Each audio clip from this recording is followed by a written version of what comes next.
Thank you. We are now back in open session. And the next item on our agenda is the minutes of the previous meeting. And I would ask for a mover and a seconder for that. Thank you, Mr. Cameron. And a seconder would be Mr. Moore. Be it hereby resolved that the Council of the Corporation of the Village of Mayor Wolford does hereby approve the minutes of the regular council meeting of October the 26th, 2020 as circulated. Are there any errors and or omissions? None noted. All in favor? It's carried. Thank you.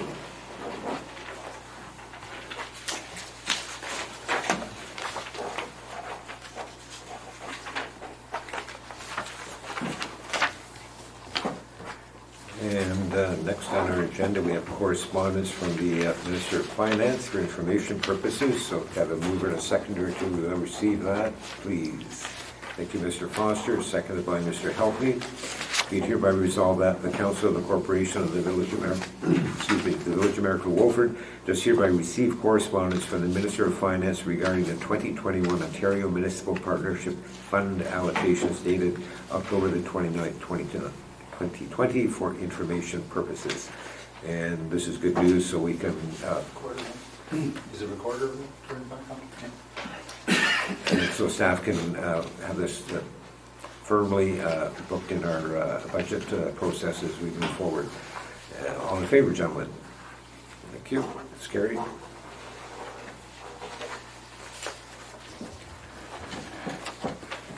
And next we have correspondence for information purposes from the Maryfield Chamber of Commerce. And mover and a seconder for that, please. Thank you, Mr. Cameron. And a seconder would be Mr. Foster. Be it hereby resolved that the Council of the Corporation of the Village of Maryfield Wolford does hereby receive correspondence from Yves Grand-Maître, President of the Maryfield Wolford and District Chamber of Commerce, dated October the 19th, 2020 for information purposes. Indicate to members that there are two parts to the correspondence. And there isn't a motion to do anything different at the moment, but the second part of the correspondence, the last paragraph, staff have been communicating and responding to emails from Mr. Grand-Maître regarding the chamber signage. Yeah, correct, Your Worship. That's proceeding to work that out with the chamber. Correct, Your Worship. Thank you very much. Just to verify, so it's in the process? I'll let Mr. Robertson speak to that. Thank you, Your Worship. So I've just made the offer to the Chamber that if they want to let me know specifically what they're looking for in terms of dimensions and size, and we'll certainly have a dialogue with them about what they would like to see in the display panel. Perfect, yeah. That's great.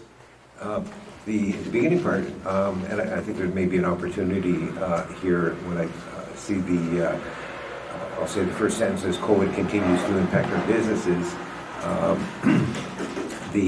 Remind members of council, since I think it was back in March actually, were indicated that staff were going to be working very closely to communicate information specifically related to COVID to the some 150 businesses in the municipality. So that's being expedited, and I think council members are getting copies of and informed of those kinds of communications that go out to the businesses.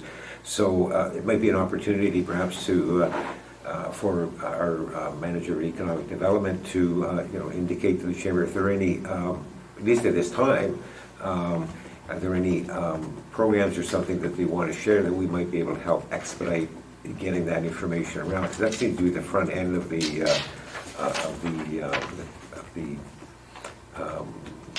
letter. As COVID continues to impact our businesses. The benefit is in terms of getting more timely information to the stakeholders, i.e. our businesses, that's already well underway.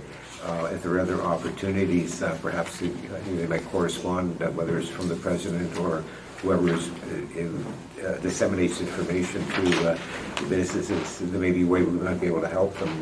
Because certainly, a good example from my perspective would be the digital squad that's being coordinated by the county, working directly with every one of the businesses in the municipality. Sorry, I'm not sure if I saw a hand up, Mr. Cameron. Yeah, I think in the letter, seems to be requesting a liaison to attend chamber meetings. Is that something that we should be considering, or?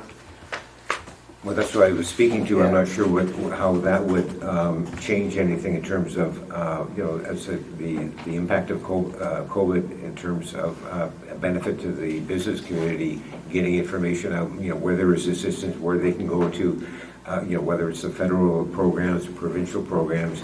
But a significant point of late is that it's the online presence and being able to do business in that new world, if you will. So I'm not sure if we need a liaison from council member at this point, rather than perhaps something from their chamber when they, from their perspective, need some help with something, they could directly get it to our economic development manager and go from there to see how we may be able to assist. I think, Mr. Malloy? Yeah, I was just gonna say, in the past, we have had council representation on the committees, No representation. The liaison. liaison. Yep. And so I'm just curious why we don't anymore, because it seems to be a benefit to both parties to have somebody there that represents, liaises with the council, but between the council and the chamber, and can bring back to council some of the discussions the chamber is having. So I see it as a positive request, Yep. personally. Mr. Foster? This be something for our economic development officer to see if she would sit in up there on the meetings, as opposed to sending a council member. The only reason I'd be concerned about sending a council member is whether or not we would be, how to put it, giving tacit approval by being there, by attendance, and anything they need from us, they're going to have to come back to council to get. So would it be better to have a staff person, or is that possible to make that part of her duties for Stacy to attend chamber meetings, especially by Zoom, on our behalf, and then bring a report back to council? Again, I understand what you're saying, Tim, about having a council member on the chamber, but timely communications, timely sharing of information, you couldn't get much faster than emails or texts or whatever anyway. I'm just not sure what a council member being there would do, other than sitting in and listening and whatever. Again, we can't commit, there's no council member. I'll make a suggestion to members of council, who can perhaps accomplish two things with one step, if you will, and that would be to ask staff to come back and say how having a staff member, whether it's the economic development manager or the officer, sit in on those meetings. And as Mr. Foster said, if there's something specific that's identified in the meeting, it can bring back, and it's something that may or may not need to come back to council. It could be a matter of tweaking a communication, as an example, and at the same time, if there's something of a clarification, that staff member might be able to provide the clarification right at that meeting, as opposed to a council member who, if it's something quite operational, may or may not be. So I think maybe the direction tonight might be to staff bring something back to see how it could work from a organizational perspective and meet the need of what the chamber sees that would be beneficial from their perspective. Mr. Cameron, you have a question? Yeah, just to continue on Tim's point, the connection point between chamber and council is one I think that needs to have a developing relationship, because we're into economic development and the chamber does the same thing.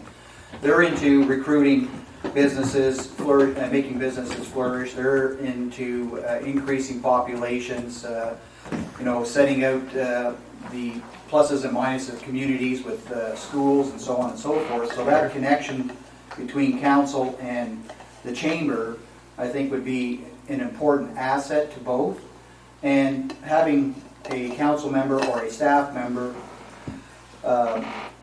directly involved would allow the business community I guess a more direct line to show some form of importance. In my mind, how important do we consider the chamber in our community and the businesses in our community? And by allowing access to information and conversation in that direct context, I think would be a positive on both sides. So I'm in favor of doing something with the chamber. Yeah, I think we all are in favor of doing something indeed. So perhaps we could direct staff to bring something back to formalize how a we'll call that interfacing would be at their chamber meetings. I know there's one tomorrow in the evening. I think we've all been invited if we want to zoom in, if you will, and that might be more sort of informational just to be there. I know there was a meeting earlier this summer that which is unrelated sort of a direct chamber meeting per se, but where they had a number of community groups, updating what they might be doing this year. This is earlier on. I think we were still in stage 2 of the guidelines, but if staff are comfortable providing that for council, and if council is agreeable, we'll give that direction to staff. Sure, respect. I can take that as a direction to staff, yeah. Okay, maybe a show of hands for that direction to staff. We'll bring something back and formalize something along the lines of what we've been talking about this evening. Whether a staff member or a council member would be... Correct. Okay. It'll be a something, if you will. Okay, thank you. Thank you. So show of hands for that direction to staff. That's great. Thank you all very much. And we appreciate the chamber reaching out and also their continued interest in the it's going to be, changing it from calling it a parquet. Mr. Malloy and I will remember that expression from a long time ago when it was first developed, to the, what would we say, village square, I guess, but great interest in the community, we know, and a lot of, just anecdotally, very positive comments, so nice and clean, and it looks now, even without the plannings put in yet, and we're all very looking forward to, with the county being on board, to enhancing in a nice way the boulevard along Mill Street, and certainly look forward to so the plantings, and also when the chamber has their new sign. It's very, very valuable asset for people that are the pedestrians in our community. So, at any rate, gentlemen, there's the motion for information purposes. All in favor? And that's carried. Thank you.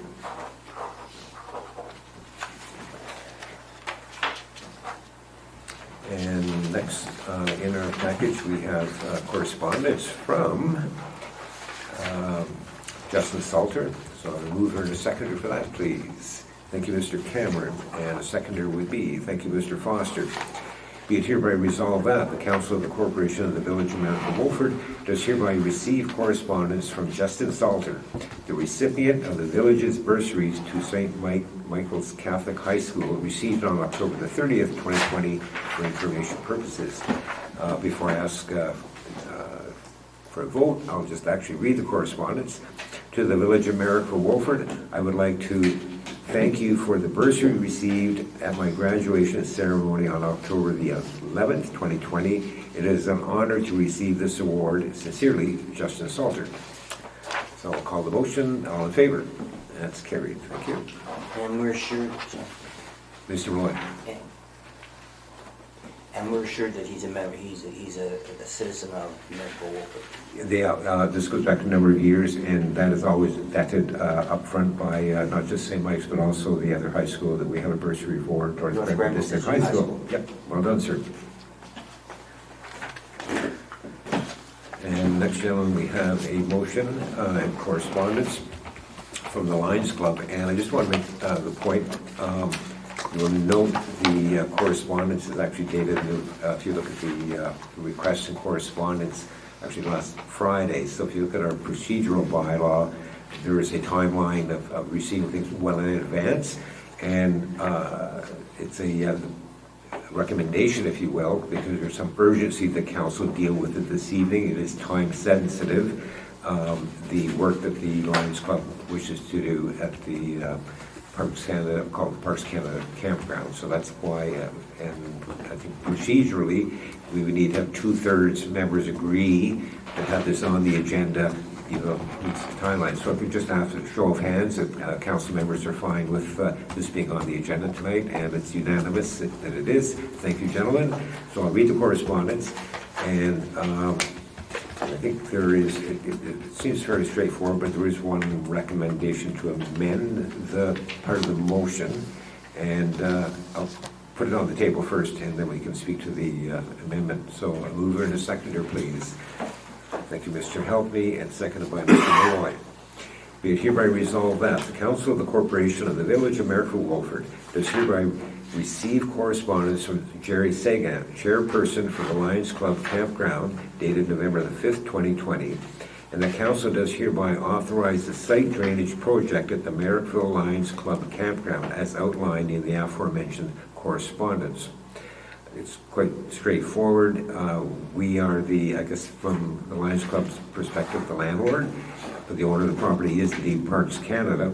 But I don't know that we are an authorizing agent, in that there may be other things to be check marks, if you will, and I think staff are recommending wording, the amended wording of the motion to at the end, where it says, in the aforementioned correspondence, subject to approval of all required agencies. In other words, there's somebody other than Parks Canada that has I don't know, say finger in the pie, but has a comment that they need to get that as well. We're not the folks that have to go and get that. So we are supporting, from the village's perspective, the project. They just have to make sure they do whatever other due diligence there might be. If everybody's comfortable with that, unless you have any questions on the project,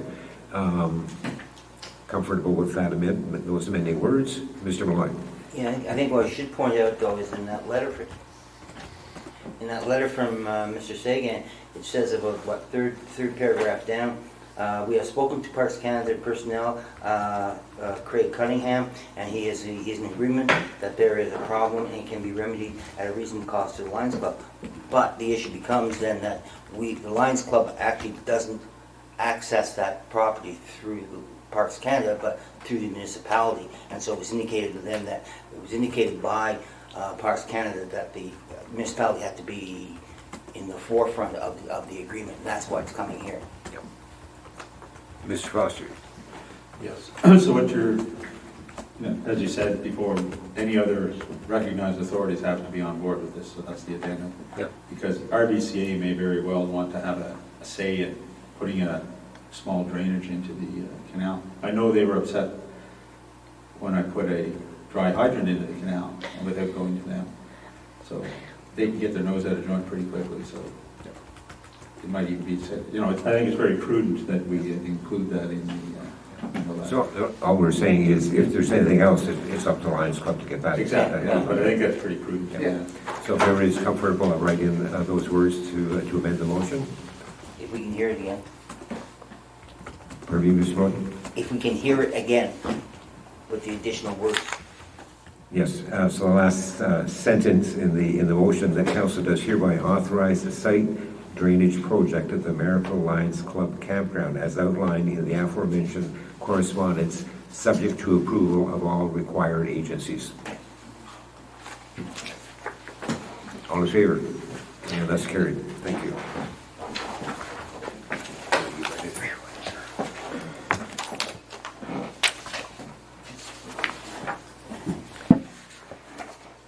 Next, there's communications from our MPP, Mr. Clark. A mover and a seconder to receive that, please. Thank you, Mr. Foster, and a seconder would be, thank you, Mr. Malloy. Be hereby resolved that the Council of the Corporation of the Village of Merrickville Wolford does hereby receive news release from Steve Clark, MPP, regarding Ontario's investment in area municipal infrastructure dated October the 29th, 2020, for information purposes. And you can see in the attached, and I think members received that email circulated by staff earlier. There's good news for us. There are $100,000 that we can utilize next year in projects between March 31st and December 31st Two significant aspects of this. It is not, while we do have to apply it in the sense of advising the province of what we are doing. And they're going to say, thank you for letting us know. They don't sort of approve it. This is, from that perspective. And it's utilized for 100% funding. So while we might have a $150,000 project, we can use it for that. If it's a $100,000 project, we can use the $100,000, or we can have a multiple projects, so there aren't any matching dollars whatsoever. It's not an 80-20 split on a project. Those are our dollars to use as we determine. So I'll call the vote. It's for information purposes. All in favor? Thank you. It's carried.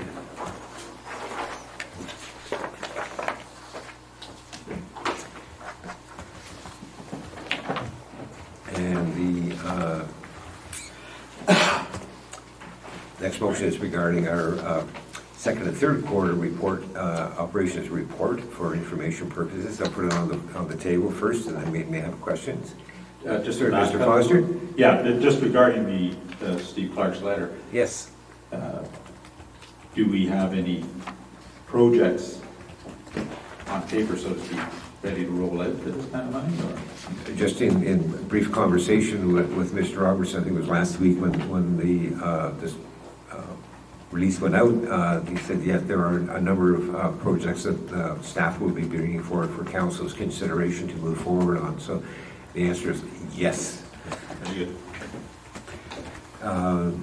So a mover and a seconder for the operational department reports.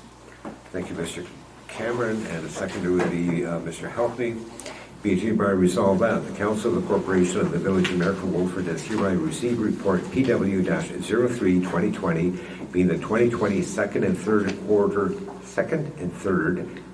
report of the Operations Department for information purposes. And we have our Manager of Operations with us this evening. Good evening, Mr. Cole. Thank you for joining us.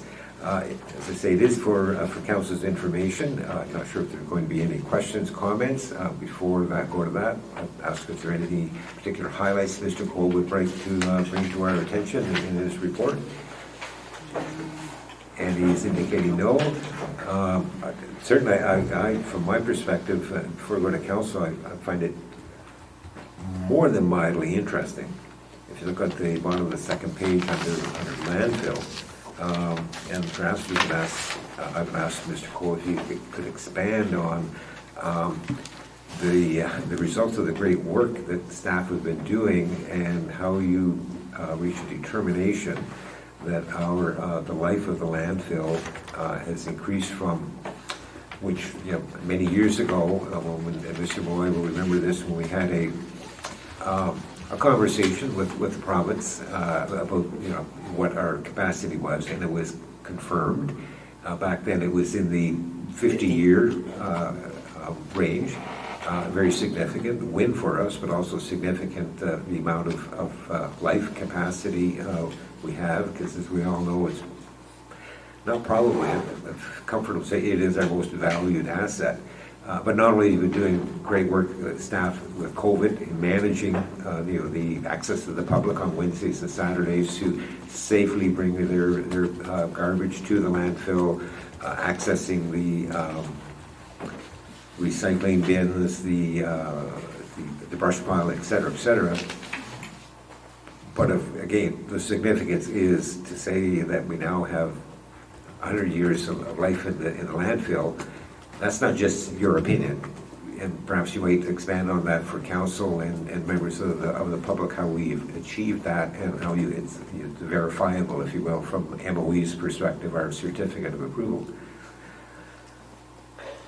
Your Worship and Council, thank you. Just a little bit of insight into the landfill. What we've done is gone back over existing cells, we call it, where the garbage is infilled.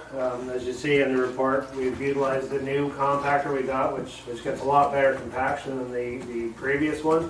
We've gone back over existing cells to get better compaction in those as well, and then reworked those, so we've gained some room there just for better compaction practices.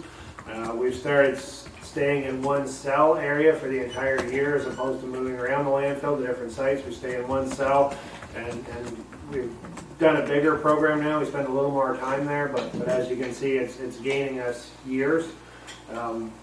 So what happens is an engineering firm comes in every year, and they do GPS reading on the landfill, so infilling measurements throughout the entire landfill.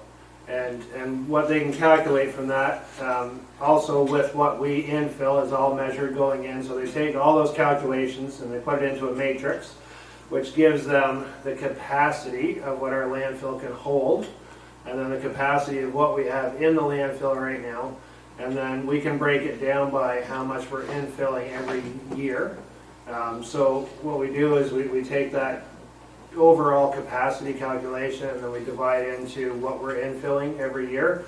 Now numbers will change as you know, more doors appear in Merrickville, but as of right now, we do have 100 in excess of 100 years right now, and we're actually going to. That was our 2019 report, so that goes right to the end of 2019, and then the report goes to MOE in the first couple of months of 2020. MOE has accepted it and are quite impressed with it. We've had no kickback or request for any further information from MOE. They're quite happy with what was provided through the engineering firm, and I believe we're on the right path. No question about it. That's tremendous. And I think it's important for us to know that this, not just the work we're doing, but in terms of the calculation and with the engineering firm and so on, is set out by the MOE. And so we're reporting to them, if you will, the template that they want to see. And by receiving it and not hearing back, that means they're recognizing that we do have in that area, as you say, Mr. Cole, 100 years of life expectancy in our plant as we speak today. Yeah, that is correct. And our entire final report goes to MOE for review. So right from water sampling, right through to infilling, everything is submitted to MOE for final approval. Great, thank you very much. Are there any other questions or comments or highlights from Mr. Cole on his report? I'll go to council. Mr. Malloy. Yeah, the first thing, yeah, the place looks great. Your mic, Oh. please. Well, relax. I know, it's okay, it's okay. I'm more upset with myself than anything else. All right. The place looks great. You know, it really does. It's very well run. The whole entrance in with the lines I can't follow, but you know, somebody's just over there. I do have one question though. What are we doing, or what can we do about hazardous wastes? About which? Singing. Hazardous wastes, paint, oils, gasoline, and things like that. Because we don't have a terminal to accept those. So, is there any plan on developing some sort of receptacle for those things? We don't currently have any receptacle, no. We do. There is county hazardous waste days that we direct people to. There is a significant cost, which I don't have the exact information right now, but there is a significant cost to hold a hazardous waste day on site. And I think that's in the past why we haven't done it. Plus your facility is they really scrutinize how it's set up. And we may not be quite large enough to maintain the room they need for that, but we could look into it. But as I say, there is quite a cost to it, and the county already does it. Supplementary, Mr. Malloy, and then I'll make a comment about the county's hazardous waste days. But go ahead, Mr. Malloy. Yeah, and fair enough. I know the county does do it, but that's like 2 days a year, right? And I was thinking the last time I was in to the North Grenville site, and I'm trying to remember what street it's on, what road it's on, but they had a whole section that was hazardous wastes, and it seemed to be operating rather well. It appeared to be quite efficient and everything like that. Is there any concern that people are putting the hazardous waste just inside their bags and throwing the bags into the dump, and therefore we are concealing hazardous waste and covering over hazardous waste, and we have no recollection that's even there? We hope not. When we when we compact the garbage, the bags do get all tore apart. And our landfill attendants and the operators who run the compactor are quite diligent in getting back out and picking anything out that shouldn't be in there. Yeah. We do see, steel or other stuff like that come in, and they try and pick it out as much as possible. I would have to look into how North Grenville does their facility. I would imagine we'd have to have significant storage areas to hold the hazardous waste.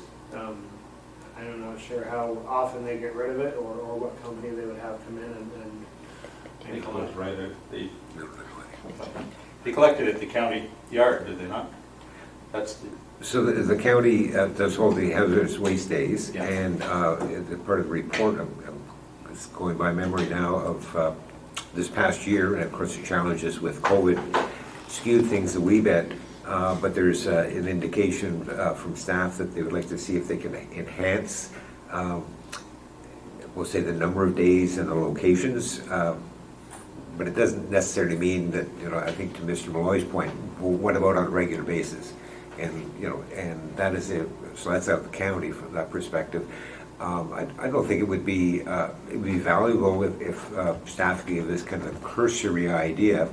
I appreciate Mr. Cole right away. Mr. Cole saying right away may not have the space for it, but even just get an idea of what it would take, not just from a cost point of view, but when you think, when the county does it, it's not county staff doing it. They're managing the flow of people. It's, experts, if you will, that know how to handle hazardous waste and so on. So it would be another level of training if our staff were doing it. But back to you, Mr. Foster. And Mr. Malloy, just ask you to turn your mic off, please. Thank you. so the current county hazardous waste days, we're paying for that through our county assessment. Yeah. So we're already Correct. paying for hazardous waste days. It doesn't seem to me to be, unless there's some way that we could increase public participation on those days to reduce the amount of, as you say, Tim, perhaps hazardous waste being surreptitiously dumped in our landfill, but if we're already paying for somebody to handle this, it would seem to me to be a waste of money for us to try and develop our own system for hazardous waste when it already exists at the county level. Because we can't take materials into our landfill and then take them out again. It might, rather than having I'll say, debate about it this evening, perhaps we could ask if, without doing a huge amount of work, if you will, for staff to bring back a cursory, what it would take to be able to receive hazardous waste on a regular basis at our landfill site. I think with nodding heads, that would be valuable information for council to have.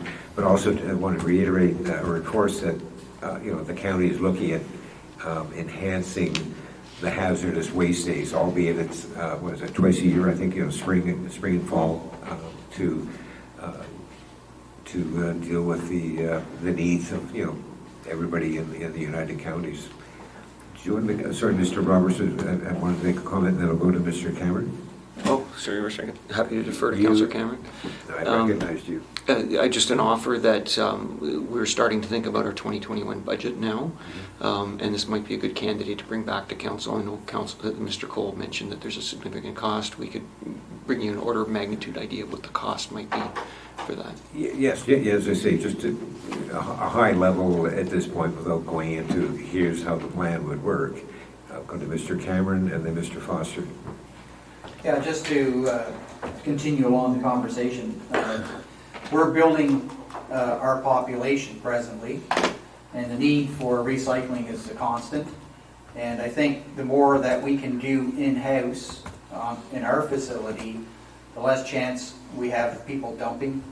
So I think any avenue that we could take to increase the amount of recycling that we handle at our landfill, some form of plan for the next 5 to 6 or 8 years down the road would be something that would be in our favor. So I think this is a problem that we need to start talking about now before it becomes a problem that we need to handle right away. Thank you. Mr. Foster. Yeah, just off on a different tangent altogether.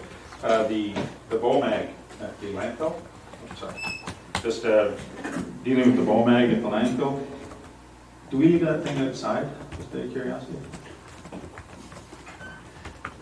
Your Worship, we do currently, it's a new Caterpillar, the CAT machine. Yeah. And we do, and that's something that's gonna come forward in the 2021 budget for a building to have it. Basically, that's what I was concerned with, protecting that new asset for, what did we take for that? 300. Okay, Looks like a pigeon box. Mr. Malloy. Yeah, if we could just step back again. Is it possible that Mr. Cole could review with North Frontenac or North Grenville how they manage their hazardous waste at their depot? You know, because I mean, I know I've been there a couple of times, and as I said, it seems to me to work pretty well, very efficient. Where did Pardon? where did you go? North Grenville, To their depot? to their landfill that handles hazardous waste.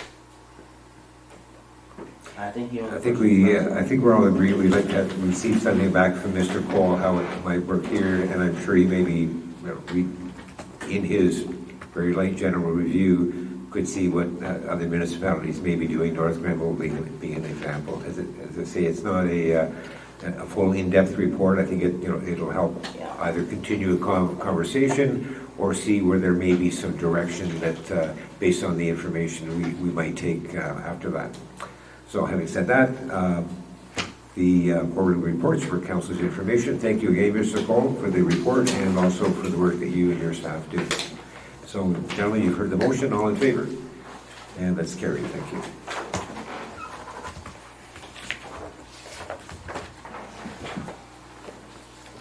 And next, we do have a third quarter report from our finance department. So I'll move in a seconder to put that on the table, please. Thank you, Mr.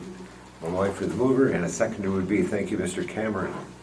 Be it hereby resolved that the Council of the Corporation of the Village of Miracle Wolford does hereby receive report finance 16-20, being the third quarter report of the finance department for information purposes. And we do have our treasurer with us this evening. I'm not sure if there's anything particular you want to bring to our attention, and after that we'll go to if there are any questions from members of council. Anything? Yeah, thank you, through your worship. Nothing in particular. I guess compared to certain other municipalities, I think we're doing okay right now. We don't have a lot of revenue loss, I guess, compared to others. We don't have transit. We don't make a lot on our recreation facilities to begin with. We don't have any indoor ice pads, sitting empty whereby we can't rent space. So far, things are looking okay. And we're well utilizing the monies that the province have given us that are directly related to COVID-19 expenses. Yes. Oh, yes. Those monies have helped offset the items. As you can see in my table here, some of the items that we did lose money on, namely interest and utility bill payments. And I'll go to council, Mr. Cameron. Yeah, have we identified savings due to COVID? There's a lot of projects that we put on pause. Yes, actually, that's also part of the report that's on page. There's a lot of pages. Page 5 identifies savings. Okay. You find it all right, Mr. Cameron? Yep, I found it. Great. Thank you. Okay.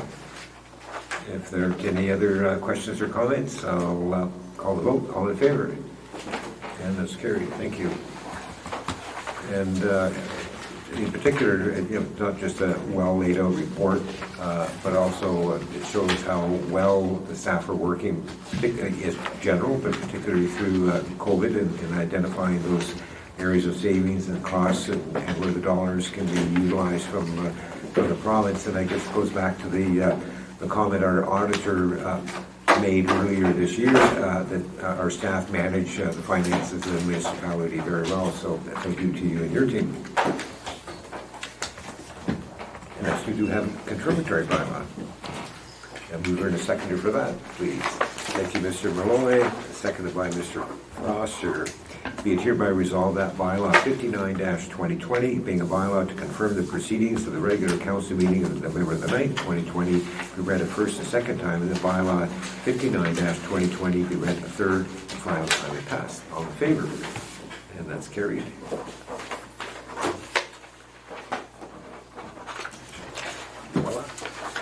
Thank you, Mr. Robertson. And the motion to adjourn, mover and a seconder, please. Thank you, Mr. Foster, and seconded by Mr. Malloy. Be it hereby resolved that this regular meeting of the Council of the Corporation of the Village of Mayor Wolford does now adjourn at 8:35 p.m. Until the next regular meeting of council on Monday, November the 23rd, 2020 at 7 p.m. or until the call of the mayor is subject to need. All in favor? And that's carried.